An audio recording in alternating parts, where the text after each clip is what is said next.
নমস্কাৰ ষ্টুডিঅ'ৰ মাজত মই মিনহাছ সভাগত নতুন বছৰৰ প্ৰাক মুহূৰ্তত ইতিমধ্যে আহি গৈছে এছওপি আৰু এছওপি মানিহে আপুনি বনভোজলৈ যাব পাৰিব এছওপি মানিহে আপুনি বনভোজলৈ কি নিব লাগিব সেই বিষয়ে আপুনি অৱগত হ'ব আৰু এছওপি নামানি যদি আপুনি বনভোজলৈ যায় তেনেহলে আপোনাৰ বিৰুদ্ধে ৰুজু হ'ব পাৰে গোচৰ আৰু ইতিমধ্যে এছওপি প্ৰকাশ কৰিছে প্ৰশাসনে আৰু এছওপিত কেইবাটাও নিয়ম উল্লেখ আছে আৰু সেই নিয়মসমূহ যদি আপুনি উলংঘা কৰে তেনেহলে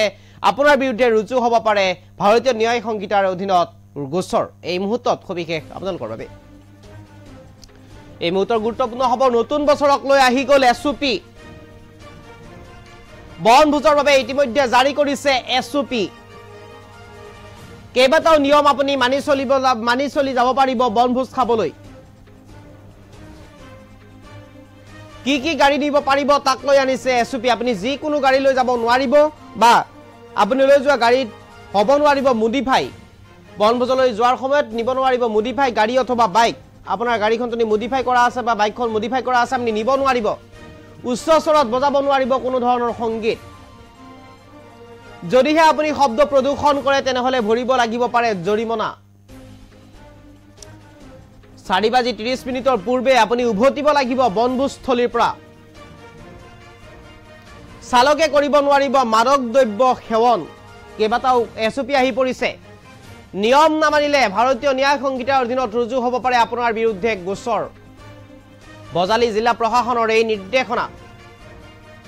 ইতিমধ্যে বজালী জিলা প্ৰশাসনে এই নিৰ্দেশনা জাৰি কৰিছে সমাগত যেতুকে নতুন বছৰক লৈ নিয়ম কেইবাটাও আপোনালোকৰ পৰিকল্পনা থাকে সেই পৰিকল্পনা আপুনি যুগুত কৰাৰ পূৰ্বেই জিলা প্ৰশাসনৰ ফালৰ পৰা ইতিমধ্যে এই নিৰ্দেশনা প্ৰেৰণ কৰিছে এছওপি প্ৰেৰণ কৰিছে আৰু এই এছওপি অনুসৰিহে আপুনি যাব পাৰিব বনভোজ খাবলৈ আৰু আপুনি এই এছওপিৰ অনুযায়ী এছওপিত উল্লেখ থকা নিয়ম মানিহে আপুনি বনভোজলৈ যাব পাৰিব ইতিমধ্যে উল্লেখ কৰি দিছে এছওপিত কেইবাটাও নিয়ম আপুনি কি গাড়ী লৈ যাব সেয়াও নিৰ্ধাৰণ কৰি দিছে এছওপিত আৰু আপোনাৰ গাড়ীখন যদি মডিফাই কৰা আছে বা হওক 4 চকীয়াই হওক অথবা আপোনাৰ 2 চকীয়াই হওক গাড়ীয়ে হওক অথবা বাইকেই হওক আপোনাৰ যদি মডিফাই কৰা আছে তেনেহলে কোনো কাৰণতে আপুনি সেই মডিফাই কৰা গাড়ী লৈ যাব নোৱাৰিব বনভোজস্থলীত 1 নম্বৰ 2 নম্বৰ আপুনি শব্দ প্ৰদূষণ কৰিব নোৱাৰিব শব্দ প্ৰদূষণ যদিহে আপুনি কৰে তেনেহলে শব্দ প্ৰদূষণ কৰাৰ বিনিময়ত আপুনি ভৰিব লাগিব পাৰে জৰিমনা 2 নম্বৰ 3 নম্বৰ আপুনি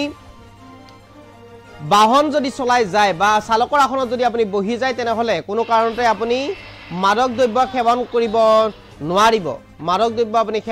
নোৱাৰিব কোনো কাৰণতেই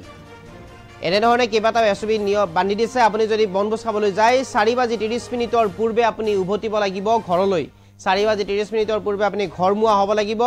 উভতিব লাগিব বনভোজস্থলীৰ পৰা আৰু এনেদৰে কেইবাটাও নিয়ম ইতিমধ্যে বান্ধি দিছে বজালী জিলা প্ৰশাসনৰ ফালৰ পৰা এই নিয়ম বান্ধি দিছে আৰু এই নিয়ম নামানি যদি আপুনি বনভোজলৈ যায় তেনেহলে আপুনি আপোনাৰ বিৰুদ্ধে ৰুজু হ'ব পাৰে গোচৰ আপুনি জৰিমনা ভৰিবলগীয়া হ'ব পাৰে এই এছওপি মানিহে আপুনি যাব পাৰিব বনভোজস্থলীলৈ এই মুহূৰ্তত সবিশেষ আপোনালোকৰ বাবে